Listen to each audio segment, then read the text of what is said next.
시편 23편 4절 말씀을 함께 나누도록 하겠습니다. 오늘 설교 제목은 아랍에 있는 속담입니다.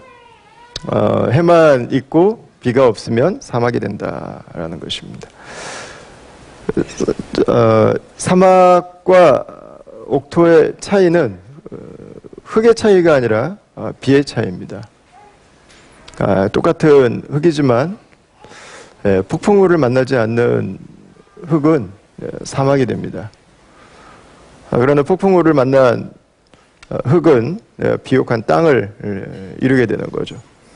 저희들의 오늘날 우리가 살아가고 있는 시대의 가장 기본적인 정서는 비는 없고 햇빛만 있는 것입니다.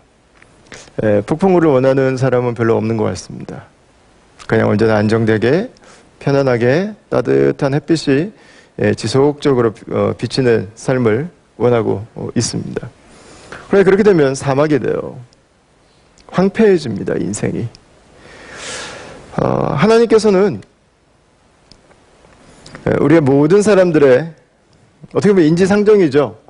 우리 사랑하는 사람들이 좋은 일만 있고 우리 자녀들에게 좋은 일만 생기고 내가 살아가는 그 삶이 항상 좋은 일이 일어나는 것들은 어떻게 보면 인지상정일 수 있습니다. 그런데 하나님은 우리의 삶을 그렇게 놓아두시지는 않는 것 같습니다. 어느 날은 햇빛이 비치기도 하지만 어느 날은 눈보라가 치기도 하고 어느 날은 태풍이 찾아와서 내 삶을 다 뒤집어 놓는 것 같은 경험들도 하게 되죠. 삶이라고 하는 것은 이게 연속이죠. 연속.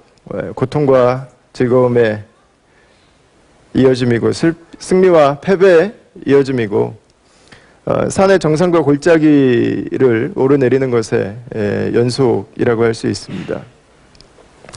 사실 더 인정하고 싶지 않은 거는요, 우리의 삶의 대부분은 지루한 작업이라는 것입니다. 날마다 폭죽이 터지고 불꽃놀이를 하고 내 삶을 눈부시게 해주는 순간은 그렇게 자주 등장하지 않습니다. 더 많은 시간들은 견뎌야 되고 버텨야 되는 지루하고 뻔한 일들이 계속 이어져 가는, 그러다가 이 골짜기도 한 번씩 만나게 되는 그런 삶이죠. 그러면서 계속해서 하나님께서 우리에게 주신 그 목적지를 향해서 나아가게 되는 것입니다. 오늘 우리가 읽은 이 말씀 23편 4절 말씀을 한번 보시면 다윗이 이렇게 기록을 하고 있어요. 내가 사망의 음침한 골짜기로 다닐지라도, 이렇게 이야기를 하고 있습니다. 이 사망의 음침한 골짜기는 시적인 표현이 아니라 실제로 있는 골짜기입니다. Shadow of Death Valley라고요. 예루살렘에서 여리고로 내려가는 길이 여러분들이 잘 아는 것처럼 굉장히 가파른 길입니다. 한국으로 생각하시면 혹시 한계령이나 미시령, 예전에 영동고속도로가 뚫리기 전에 저 강릉 쪽을 가실 때 그 한계령이나 미시령을 타보셨던 분들은 아마 잘 이해하실 것 같습니다. 구글링을 하시면 이 Shadow of Death Valley가 그 사진으로 나와요. 그러면은 정말 이 깎아지른 듯한 절벽들이 있는 그런 한 구간을 저희들이 만날 수 있습니다. 정오에만 살짝 해가 비치고요. 그 외에는 대부분 다 어둠이 감싸고 있는 지역입니다. 다윗은 아마 자신이 목동으로 있던 시간에 양들에게 더 좋은 풀을 먹이기 위해서 양들을 이끌고 이 계곡을 지나다녔을 가능성이 있습니다. 그냥 자기가 들었기 때문에 이 용어를 사용한 게 아니라 다윗은 여기를 아마 오갔을 거예요. 이 양들은 생각했겠죠. 다윗을 따라가면서, 아니 왜 우리 목자는 이 고생을 시키지? 평평하고 좋은 땅들이 많은데. 그러나 다윗은 그곳으로 양들을 인도했습니다. 다윗의 목표는 그 사막의 음침한 골짜기에 양들을 몰아놓는 것은 아니었습니다. 다윗의 목표는 그곳을 지나가게 하는 것이었습니다. 그리고 다윗이 양들에게 주고 싶어하는 그 목적지를 향해서 계속해서 나아간 것입니다. 여러분, 우리의 삶도 마찬가지입니다. 평평대로만 있는 인생은 존재하지 않습니다. 우리의 삶은 평평대로로 가기를 원하지만 누구나 이 사망의 음침한 골짜기를 통과할 때가 있습니다. 그때 우리는 묻죠. 왜 하나님은 나를 여기로 인도하실까라는 것입니다. 여러분, 우리가 삶의 역경에 처하게 될 때, 사망의 음침한 골짜기에 있게 될 때 몇 가지 기억해야 될 것이 있습니다. 첫 번째는 어려움은 피할 수가 없다고 하는 것입니다. 누구에게나 찾아오고 언제든지 찾아올 수 있습니다. 가끔 가다가 어려움이 찾아오지 않습니다. 이 어려움을 중심으로 우리의 인생을 보면은요, 골짜기를 중심으로 우리의 인생을 보면 셋 중에 하나일 거예요. 골짜기로 가고 있든지, 골짜기 안에 있든지, 골짜기를 이제 막 나왔든지. 골짜기에서 그렇게 멀리 있는 사람은 많지 않습니다. 설사 지금 정상을 지나고 있다고 해도, 산의 정상에 서 있다고 해도 우리는 그렇게 릴렉스하고 있을 수만은 없습니다. 왜냐하면 모든 정상은 골짜기로 이어지기 때문에 그렇습니다. 정상이라고 하는 자리는 이제 내려갈 것밖에 안 남은 자리예요. 그게 정상이에요. 네. 요즘에 카즈라고 하는 그 애니메이션이 이제 3가 나왔는데, 그 원에 나왔던 제가 기억하는 명대사가 하나 있어요. 그 카즈라고 하는 애니메이션에 보면 50년대에 전미 그 레이싱 대회에서 그랑프리를 3번이나 받았던 한 조연 할아버지가 나옵니다. 그 젊은 주인공이 그 라이트닝 맥퀸인가요? 젊은 주인공이 그렇게 그 따고 싶어 했던 그 그랑프리 컵을 3번이나 거머쥔 이 사람이 이 주인공이 볼 때는 완전 우상이죠. 우상, 아이돌이죠. 나도 당신과 같은 인생을 살고 싶습니다. 승승장구하는 자신에 대한 이 자만으로, 프라이드로 가득 차 있는 이 친구에게 그 조연의 캐릭터가 하는 말이 그거죠. 그 그랑프리는 바꿔보니까 속은 비어있는 거라는 이야기를 합니다. 그거 따면 다 세상이 바뀔 줄 알았어요. 근데 그걸 따도 여전히 인생은 비어있는 거예요. 예. 그걸 따면 뭐 자기가 굉장하게 될지 알았어요. 근데 그렇지 않은 거죠. 아무것도 없어요. 열심히 올라갔어요. 거기 가면 다 되는 줄 알았어요. 근데 이제는 내려올 일밖에 없어요. 여러분, 누구나 다 올라갈 준비해요. 치열하게 해요. 근데 내려올 준비를 하는 사람은 별로 없어요. 그 정상이 왜 그렇게 고통스러운 곳이 됩니까? 올라갈 줄만 알았지 어떻게 내려오는지를 대비한 사람이 없어요. 우리 인생에는 누구나 다 이 역경의 시간들을 만나게 됩니다. 아무리 높은 곳에 올라가도 언젠가는 처절하게 내려와야 될 때가 있습니다. 더 높은 곳에 갔다면 우리는 더 많은 깊이로 떨어져야 된다는 것을 기억해야 됩니다. 어려움은 누구에게나 있어요. 어떤 자리에 있든 반드시 우리의 삶에 찾아오게 되어 있습니다. 우리가 복음을 위해 살아간다면 이 어려움은 또한 우리에게 당연히 나타날 것입니다. 예수님께서 요한복음에서 이런 말씀을 하셨는데, 요한복음 16장 33절을 같이 한번 읽어볼까요? 요한복음 16장 33절입니다. 자, 시작. 이것을 너희에게 이르는 것은 너희로 내 안에서 평안을 누리게 하려 함이라. 세상에서는 너희가 환난을 당하나 담대하라. 내가 세상을 이기었노라. 아멘. 예수님 안에 들어와 있으면 좀 어려움이 없으면 좋은데요. 믿음 안에 있어도 어려움은 비껴가지 않습니다. 비가 선인과 악인에게 모두에게 내리는 것처럼, 햇빛이 선인과 악인 모두에게 쪼여지는 것처럼, 이 고난의 시간들도 그리스도인이라고 예외는 아니죠. 하나님, 왜 내게 이런 일이 일어납니까? 세상은 천국이 아닙니다, 여러분. 세상은 죄가 살아있는 곳이고, 세상은 악의 영향력이 미치고 있는 것입니다. 세상은 완전하지 않아요. 그래서 그리스도인이든 비그리스도인이 아니든 관계없이 이 어려움은 누구에게나 일어나는 것입니다.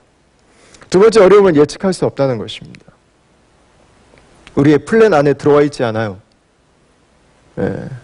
여러분들도 그렇죠? 뭐 미래 5년 계획, 10년 계획 세우시면서 어려움을 계획해 놓으신 분 계세요? 다 그거는 없을 거라고 우리는 생각하죠.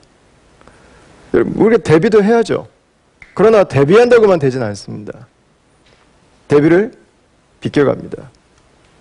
차가 펑크가 나는 게 꼭 타이어 가게 옆에서 나진 않더라고요. 예. 배가 아파서 급한데 꼭 화장실 옆에서 배가 아프지만은 않더라고요. 갑자기 찾아와요. 기분 좋게 하루를 시작했는데 하나님 은혜 가운데서 오늘 하루를 정말 잘 살려고 다짐하고 나왔는데 갑자기 연 이메일 하나가, 갑자기 받은 문자 하나가 내 하루를 완전히 망쳐버리는, 내 삶의 이 고통의 시작이 되는, 여러분 그런 것들이 있죠. 예.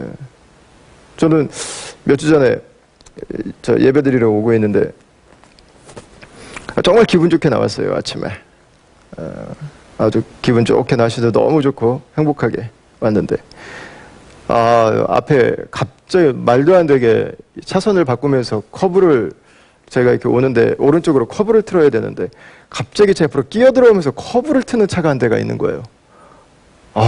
이게 올라가가지고 제가 그 차 번호판을 외웠어요. 신고할 것도 아닌데 열받아가지고 여기 와서 찬양하는데도 그 차 번호판이 계속 왔다 갔다 하는 거예요. 그놈. 내가 막 이게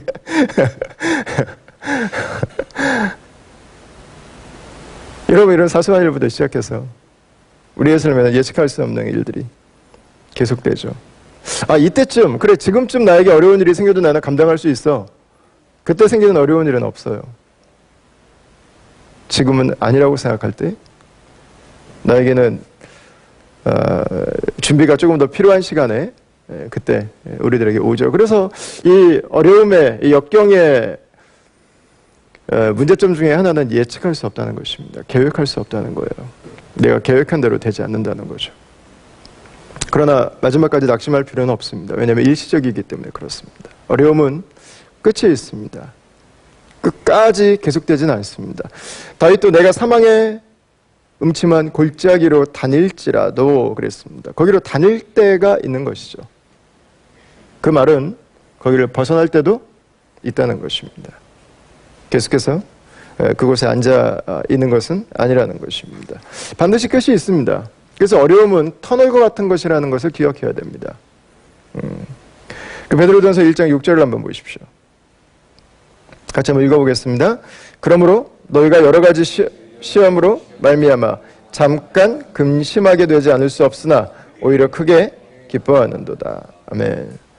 여러분, 아마 이 말씀은 복음으로 말미암아서 고난을 당한 그리스도인들에게 베드로 사도가 한 이야기일 것입니다. 그러나 우리가 호주를 살아가면서 복음으로 인한 고난을 당하는 케이스들은 많지 않습니다. 이것은 우리가 일반적으로 당하는 삶의 고난의 목적, 고난의 어려움 가운데서도 동일하게 적용되는 말씀으로 이해를 하고 받아들일 수 있죠. 여러분, 낙심하지 않아도 괜찮습니다. 하나님께서는 우리를 그 어려움 가운데서, 고난 가운데서 우리를 영원히 머물도록 하시지 않기 때문입니다. 물론 때로는 그 시간이 긴 분들이 있습니다. 어떤 분들은 정말 고통밖에 없는 인생처럼 느껴지시는 분들이 있습니다. 저는 특정 문화권에 있는 크리스찬들을 보면서 그 생각들을 종종 해요. 저 문화권에 우리가 복음을 전해야 될까? 그 질문을 좀 개인적으로 좀 던질 때가 있어요. 예수님을 만나는 순간부터 고통인데 저분들에게 과연 복음을 전해야 되는가? 그럼 그냥 전해야죠. 이 세상에서 우리가 몇십 년 동안 어려움을 겪을 수는 있지만 그러나 영원히 고통을 당하는 것이 아니기 때문에 그렇습니다. 세상에서의 고통은 우리가 일평생 겪는다 하더라도 그것은 영원과 비교하면 잠깐인 것입니다. 고린도후서 4장에서 바울이 이렇게 기록하죠. 우리가 잠시 받는 환난에 경한 것이 지극히 크고 영원한 영광에 중한 것을 우리에게 이루게 함이니라고 말씀하고 있습니다. 우리가 세상에서 경험하는 것은, 세상에서 겪는 것은 작은 것입니다. 바울은 우리에게 그렇게 알려주고 있어요. 우리가 받는 영원한 그 영광의 아름다움에 비하면 것은 짧은 것입니다. 일시적인 거예요. 네 번째, 어려움에는 목적이 있는 것을 기억하길 바랍니다. 우리가 경험하는 어려움에는 하나님께서 가지고 계시는 이유가 있습니다. 베드로전서 1장 말씀을 다시 한번 보겠습니다. 같이 한번 읽어보겠습니다. 시작. 그러므로 너희가 이제 여러 가지 시험으로 말미암아 잠깐 근심하게 되지 않을 수 없으나 오히려 크게 기뻐하는도다. 너희 믿음의 확실함은 불로 연단하여도 없어질 금보다 더 귀하여 예수 그리스도께서 나타나실 때 칭찬과 영광과 존귀를 얻게 할 것이니라. 아멘. 우리가 근심하고 염려하게 될 때가 있는데요. 하나님께서 그것을 허용하시는 이유가 있습니다. 그 이유는 우리를 연단하시기 위해서입니다. 여러분, 연단은 그냥 그 고통 그 자체를 우리에게 주기 위한 목적이 아니라는 것입니다.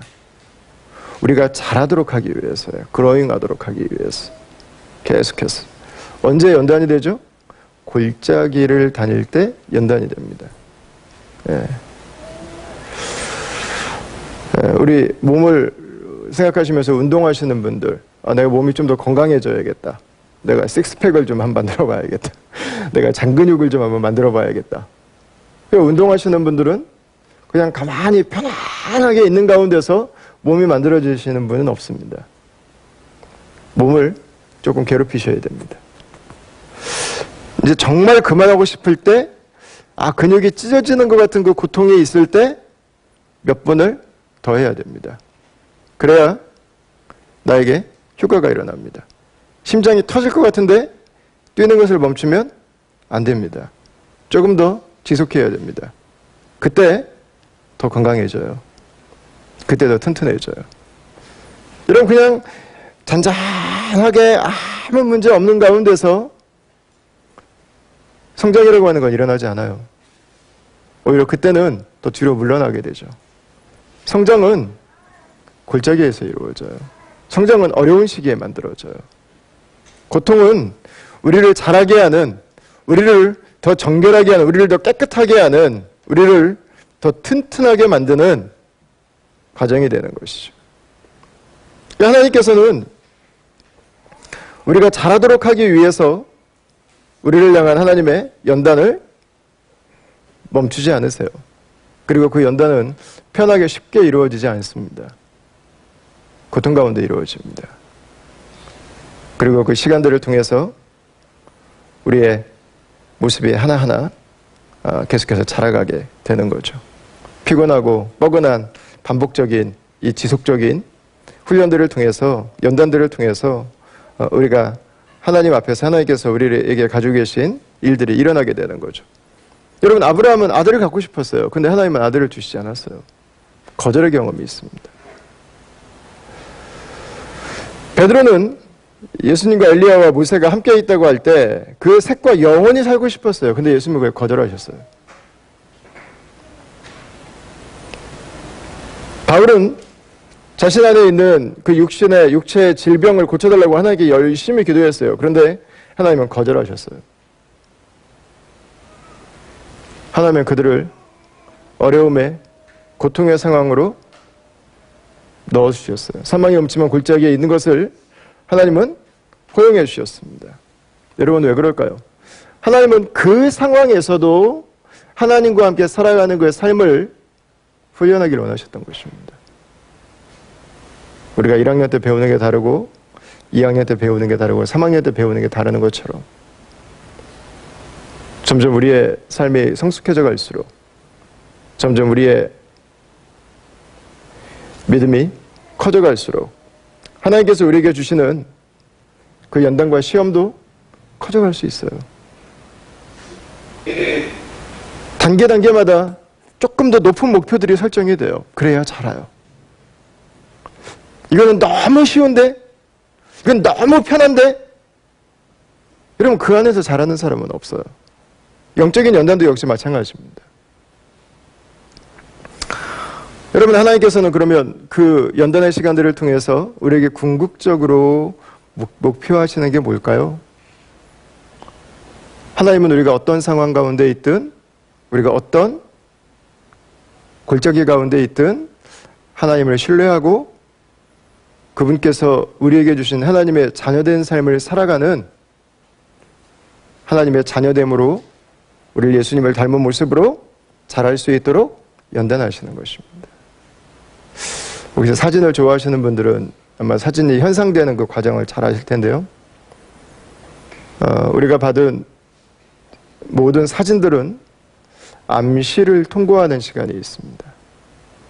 근데 아이러니하게도 정말 빛이 전혀 들어가지 않은 그 깜깜한 암실 안에서 총 1000여 색의 사진이 등장해요. 이런 우리가 당하는 고통의 시간들은 바로 그런 시간입니다. 우리가 당하는 그 어려움의 시간들은 바로 그런 시간입니다. 그 어려움의 시간들을 통해서 우리 안에 있는 하나님을 향한 신뢰와 하나님의 형상들이 더 구체화되고 선명해지고 분명하게 되는 것입니다. 그 시간에 불을 켜버리고 그 시간에 나는 사진사를 신뢰할 수 없다고 하게 되면 내 삶은 하나님의 형상이 아니라 하나님께서 나에게 주시기를 원하시는 것이 아니라 하나님께서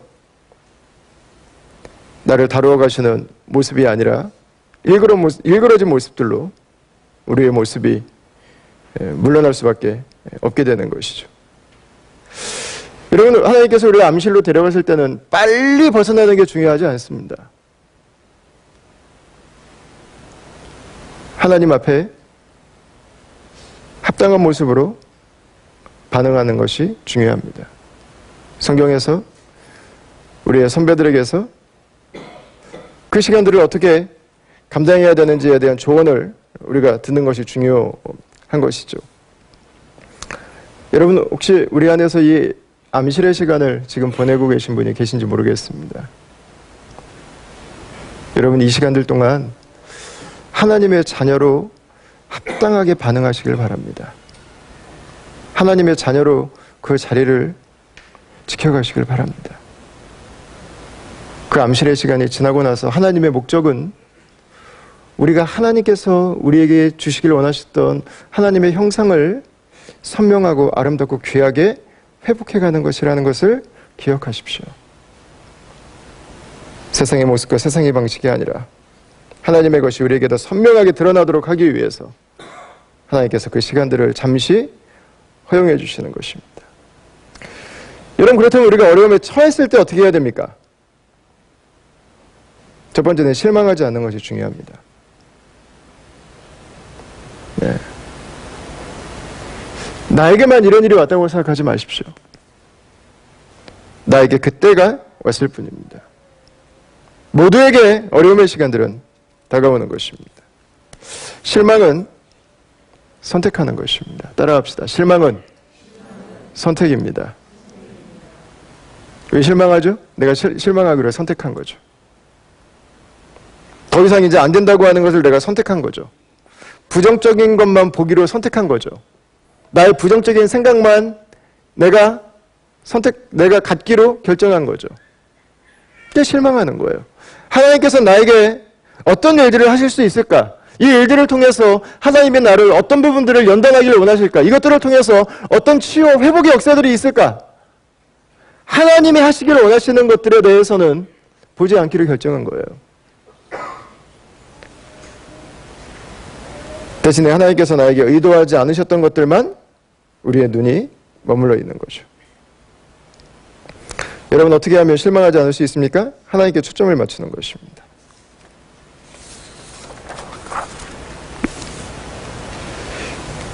다윗은 사망의 음침한 골짜기 가운데 있지만 그 가운데서 해를 두려워하지 않는다고 했습니다. 왜냐하면 하나님께서 나를 지키고 계시기 때문에 그렇습니다. 다윗은 사망의 음침한 골짜기 가운데 있는 인생이지만 그 가운데서 사망의 음침한 골짜기에 집중하지 않고 하나님에게 집중했습니다. 이 하나님이 나와 함께 하신다면 이 골짜기는 벗어날 수 있는 것입니다. 이 사망의 골짜기를 벗어나고 나면 하나님께서 나에게 주시기를 원하시는 더 귀한 것들이 기다리고 있습니다. 이 사망의 음침한 골짜기를 내가 목자를 따라간다면 나는 목자를 향한 신뢰가 더 깊어져 갈 수 있는 것입니다. 여러분, 사망의 음침한 골짜기에 초점이 맞추면 불만이 나올 수밖에 없죠. 우리 목자는 좀 풀 좀 알아서 좀 물 좀 줘가면서 잘 좀 키워놓지 왜 우리를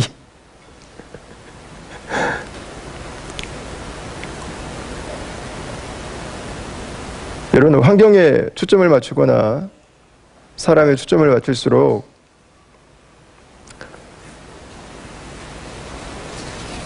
우리가 실제로 맞이하고 있는 어려움보다 더 크게 어려움이 느껴지고 더 비극적인 상황으로 우리는 인식하게 됩니다. 여러분, 그 골짜기를 넉넉하게 지나게 하실 수 있는 하나님께 초점을 맞추십시오. 골로새서 말씀을 우리 같이 한번 보겠습니다. 다 같이 한번 읽겠습니다. 시작. 그의 영광의 힘을 따라 모든 능력으로 능하게 하시며 기쁨으로 모든 견딤과 오래 참음에 이르게 하시고. 아멘. 여러분, 내가 내 힘으로 어려움을 이길 것 같지만 우리의 힘은 약해져요. 그리고 깨지기 쉬워요. 내가 부서져요. 여러분, 환경 앞에 내가 망가져요. 내가. 오랜 시련을 겪은 후에는 모든 힘이 다 빠져요. 인간의 견디면 한계가 있습니다. 끝이 있어요. 내 힘으로 할 수 있는 것이 아닙니다. 우리가 어려움에 처할 때는 나보다 더 큰 힘이 필요해요. 여러분, 어떻게 그 어려운 가운데서 기쁨으로 감당할 수 있겠습니까? 그 뒤를 알기 때문이에요. 뒤를 알기 때문에. 어려움이 뭐가 좋아요? 어려움이 뭐가 기뻐요? 그 정신병자죠. 어려움을 기뻐한다는 것은. 누가 어려움을 기뻐할 수 있겠어요? 누가 어려움이 좋아요? 그런 사람은 없어요. 여러분, 어떻게 그 어려운 가운데서 기쁨으로 모든 견딤과 모든 오래 참음으로 그 상황을 감당할 수 있습니까? 그 뒤를 보는 사람입니다. 우리로 궁극적으로 그것으로부터 하나님의 목적을 이루어 가는 데까지 이르게 하시는 하나님을 알고 있기 때문에 여러분, 그 가운데서도 기쁨으로 그 시간들을 감당하고 이길 수 있는 것입니다. 그래서 다윗이 기록하고 있는 거예요. 오늘 4절 말씀에 혹시 연필이 있으시면 밑줄을 하나 그어놓으십시오. 4절 말씀 중에 주께서 나와 함께 하심이라. 밑줄을 하나 그어놓으세요. 밑줄.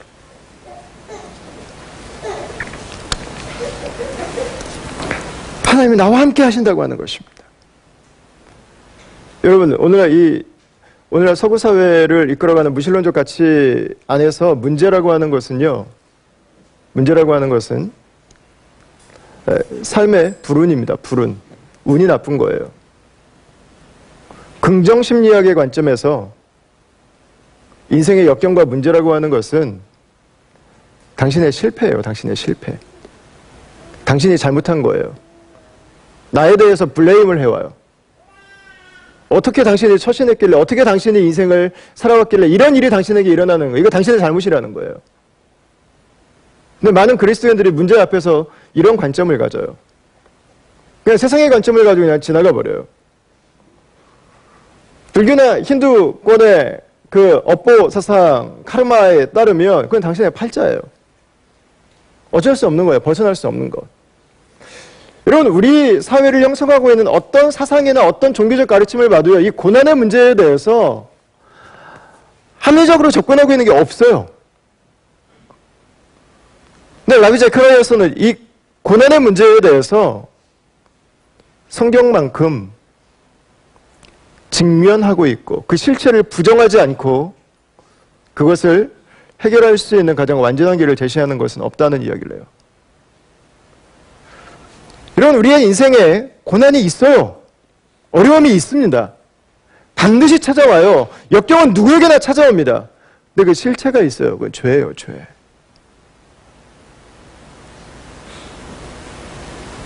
파고 들어가 보면 우리의 죄의 속성들이 계속 깨트리는 거예요. 계속 결핍을 만들어가는 거예요. 계속 나만 보게 만들죠. 계속 환경만 보게 만들죠. 그래서 그 사람만 의존하게 만들죠. 여러분, 죄는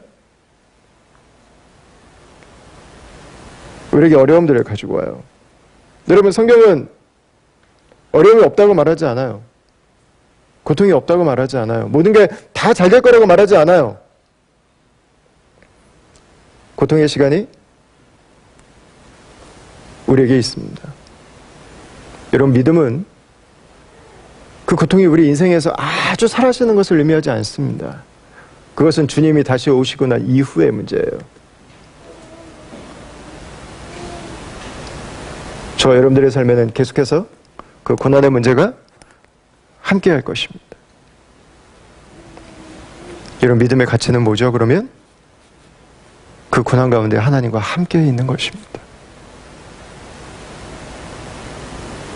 그 고난을 하나님과 함께 감당해 나가는 것입니다. 그 고난을 하나님으로 극복해 나가는 것입니다. 그 고난을 하나님 안에서 나의 친구로 받아들이는 법을 배우는 것입니다. 이것 때문에 안 되는 게 아니라 그 약함을, 그 문제를 하나님의 도우심 안에서 내가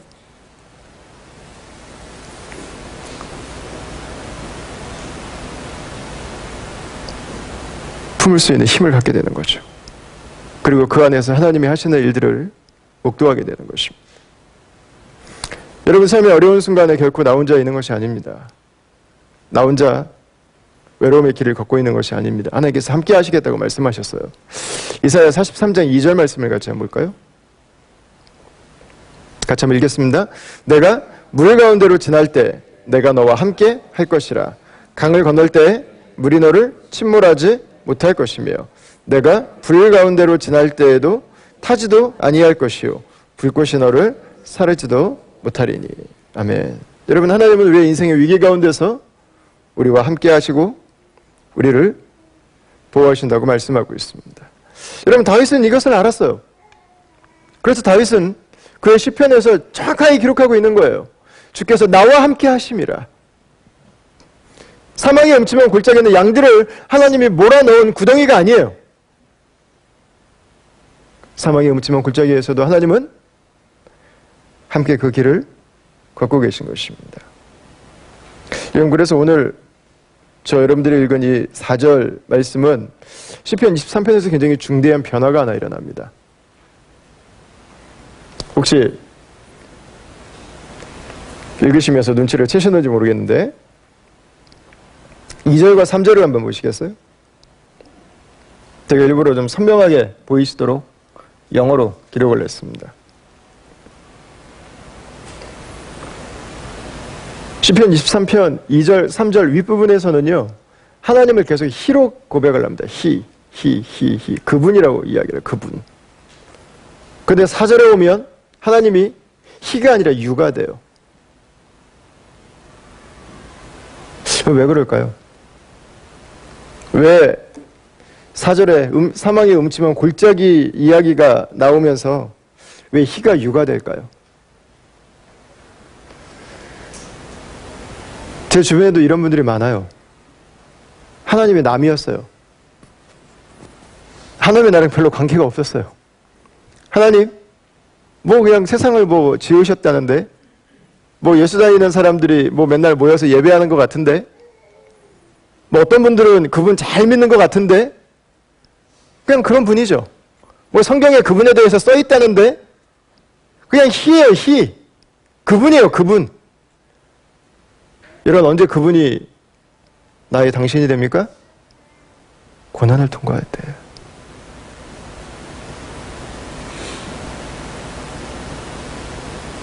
고난을 만날 때 하나님이 나의 하나님으로 보이기 시작하죠. 더 이상 그분은 희가 아니에요. 더 이상 그분은 멀리 있는 어떤 분이 아니에요. 사망의 음침한 골짜기에서 나와 함께 하시는 주님을 볼 때 비로소 하나님은 당신이 되죠.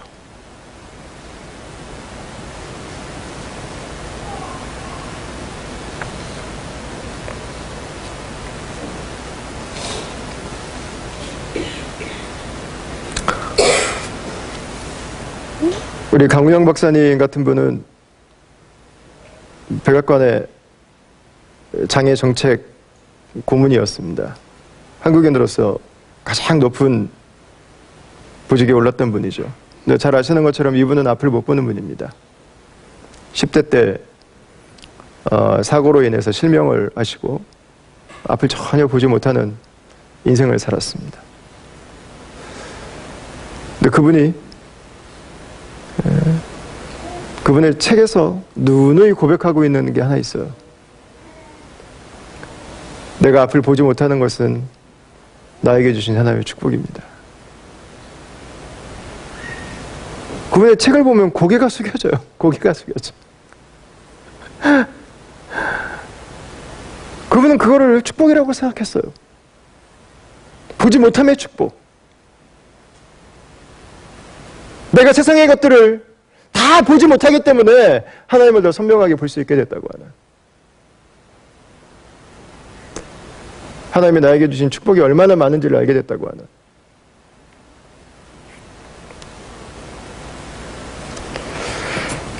여러분, 고난 가운데서 하나님이 여전히 희라면 어떻게 하나님이라고 하는 분이 나에게 이런 어려움을 줄 수 있냐고 여러분 얘기하지 않겠어요?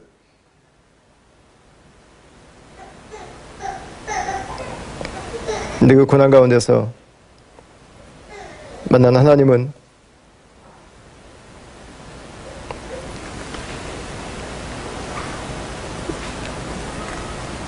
그 고난 자체가 나에게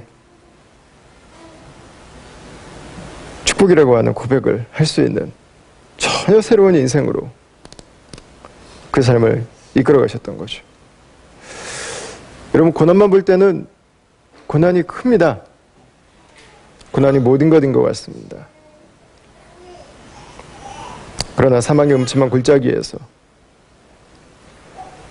하나님을 만나게 될 때 내 인생의 진짜 문제는 사망의 음침한 골짜기가 아니라는 것을 비로소 알게 되죠. 내 인생의 진정한 문제는 내가 지금 사망의 음침한 골짜기에 있는 것이 아니라 내 인생에 하나님이 계시지 않은 거죠.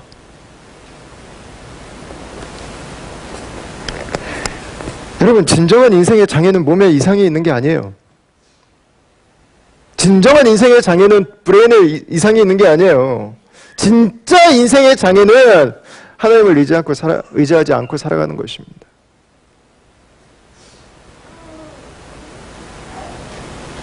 하나님이 아니라 세상의 죄를 의지하고 살아가는 것입니다. 여러분, 그 고난의 때에 만난 하나님, 그분은 더 이상 그가 아니죠. 유죠, 유. 고난의 때에 나를 찾아오신 하나님. 나 홀로 있는지 알았는데 여기에서 이렇게 헤매고 여기서 이렇게 쓰러지고 여기서 이렇게 끝나는지 알았는데 나와 함께 계신 하나님을 만날 때 여러분, 그 고난의 골짜기는 나에게 저주가 아니라 하나님을 발견한 축복의 장소가 되죠. 사랑하는 다음가족 여러분, 우리의 삶에 혹시 골짜기의 때를 지나고 계신 분들이 계시다면 여러분, 그곳에서 우리 주님을, 함께 계신 주님을 만나는 은혜가 있게 되기를 바랍니다. 더 선명하게 그 주님을 보게 되는 축복이 있게 되기를 바라요. 여러분, 그때 비로소 내 삶의 인도자가 하나님이신 것을 우리는 보게 돼요.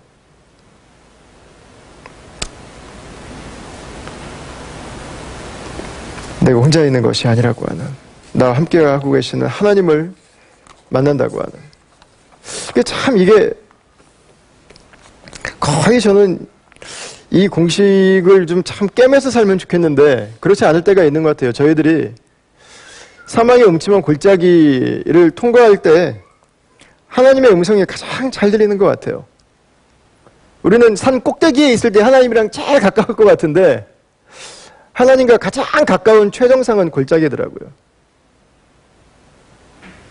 거기를 가야 비로소 그분의 음성이 들려요. 거기를 가야 비로소 그분이 보여요. 거기를 가야 비로소 그분을 찾죠.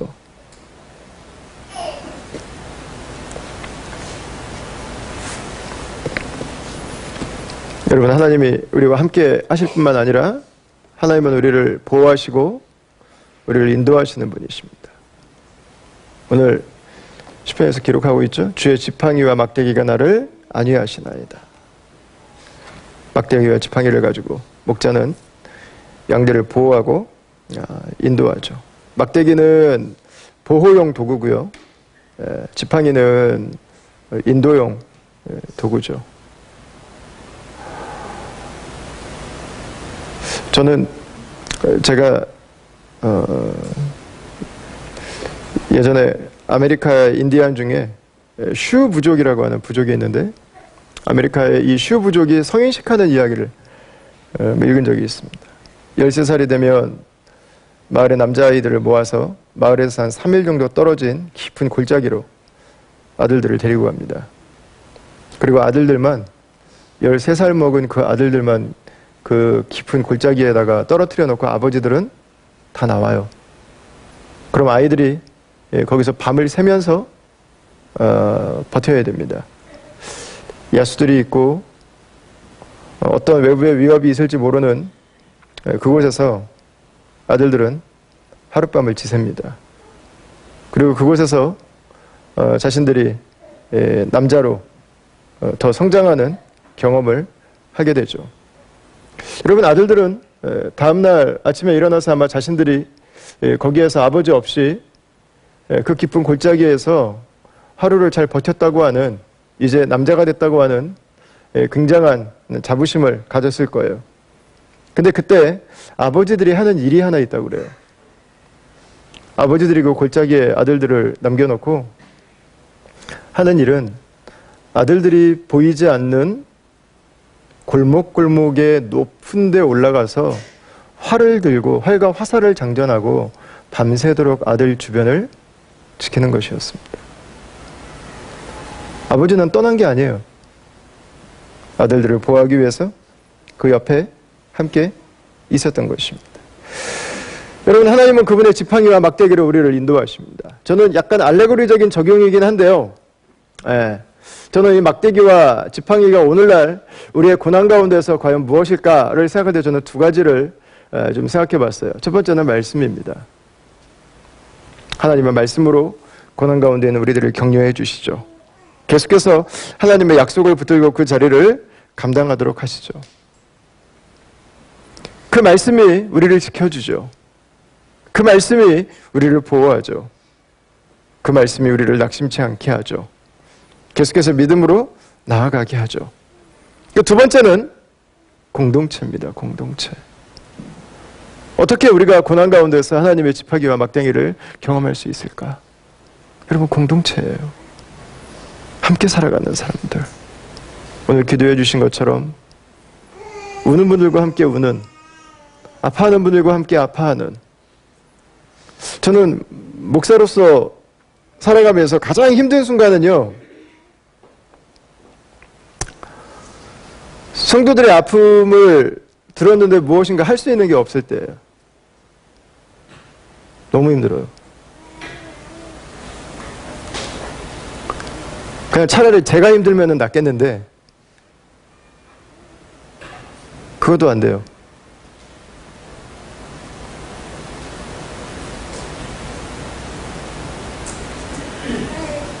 여러분, 그런데 우리가 누군가 어려움을 당할 때, 제가 어려움을 당할 때도 마찬가지인 것 같아요. 그것을 꼭 해결해 주길 바라서 나누는 것 같진 않아요. 기도를 부탁하는 것 같진 않아요. 그냥 그 기도 제목을 듣고 같이 아파해 주고 내가 옆에 있다고 하는, 내가 같이 응원하고 있다고 하는, 하나님의 인도하심을 같이 구하고 있는 그 한 사람이 너 옆에 있다고 하는 것이요, 그 시간들을 견디고 이겨내는 힘인 것 같아요.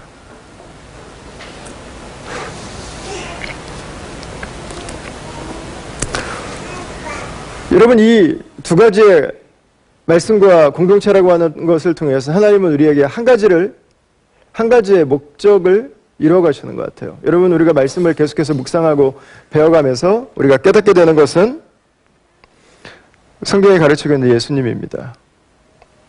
우리를 고난과 고통 가운데 버려두지 않으시고 이 땅에 오신 예수님을 우리는 발견하게 됩니다. 죄로 말미암은 고난 가운데 있는 우리를 하나님이 모른 척하지 않으시고 우리와 함께 아파하시고 우리와 함께 고통당하시는, 우리와 함께 하시기 위해서 이 땅에 오신 예수님을 우리는 만나게 됩니다. 여러분, 고통 가운데서 우리가 만나는 살아가는 공동체 식구들의 그 체온과 그 격려와 그 안아줌이 예수님의 성품을 경험하게 하죠. 그리고 우리로 하여금 세상의 방식이 아니라 점점 그 어려움 가운데서 하나님께서 우리를 자라게 하시는 것들을, 하나님이 우리를 치유하게 하시는 것들을, 하나님이 우리를 회복해가는 것들을 경험하게 되죠. 그래서 내 안에 예수님의 성품이 자라나는 것을 보게 됩니다. 여러분, 이 지팡이와 막대기를 통해서 하나님이 우리를 인도하시는 것은 예수님입니다. 예수님을 보게 하고 예수님을 닮아가게 하는 거죠. 여러분, 그것이 암시를 통해서 나온 그 사진에 선명한 컬러가 덧입혀지는 것처럼 하나님께서 이 어려움의 시간들을 통해서 우리에게 이루기를 원하시는 바로 그 하나님의 목적지인 것입니다. 여러분, 그냥 단순히 저는 우리가 이 개인의 성장과 성숙의 모습만은 아닌 것 같아요. 우리가 함께 주님의 말씀을 가지고 이 세상을 섬기며 살아갈 때, 여러분, 복음을 가지고 살아가는 사람들은 세상이 항상 거치는 자들이 됐습니다. 우리가 믿음으로 반응하는 것은 세상에는 불편함을 주는 것들이었습니다. 우리가 믿음을 가지고 살아간다면 세상에서 어려움을 당하는 것은 당연한 것 같아요. 여러분, 어쩌면 그래서 우리는 더 고난을 두려워할 필요가 없는지 모르겠어요. 어쩌면 우리는 고난을 피해야 될 이유가 없는지 모르겠어요. 우리의 삶에 아무 문제가 없다고 해도 우리가 그리스도인으로 살아가며 복음에 온전히 헌신할 때 우리 삶의 어려움들은 당연히 찾아오기 때문에 그렇습니다. 사랑하는 다음 가족 여러분, 하나님께서 사망의 음침한 골짜기에 함께하고 계십니다. 하나님께서 우리를 사망의 음침한 골짜기에서 애매히 고통당하게 하지 않으세요. 여러분, 그 골짜기 가운데서 우리와 함께 하시고 우리를 보호하시고 우리를 당신의 목적지를 향해서 이끌어 가실 그 주님을 오늘도 신뢰할 수 있게 되길 바랍니다. 혹시 우리 가운데서 그 골짜기 가운데 있으신 분이 있다면 여러분, 그 주님이 더 선명하게 보여지길 바랍니다. 그 주님이 그분이 아니라 당신으로 나에게 고백될 수 있게 되길 바랍니다. 똑같은 상황이지만 그 상황에서 마음의 무너짐을 경험하는 분들이 있습니다. 그러나 예수님의 형상을 향해서 나아가는 분들이 있습니다. 주님의 자녀 여러분, 그분의 부르심과 목적대로 이 사망의 골짜기가 하나님의 형상을 이루는 귀한 축복의 시간으로 사용될 수 있기를 주의 이름으로 축원합니다.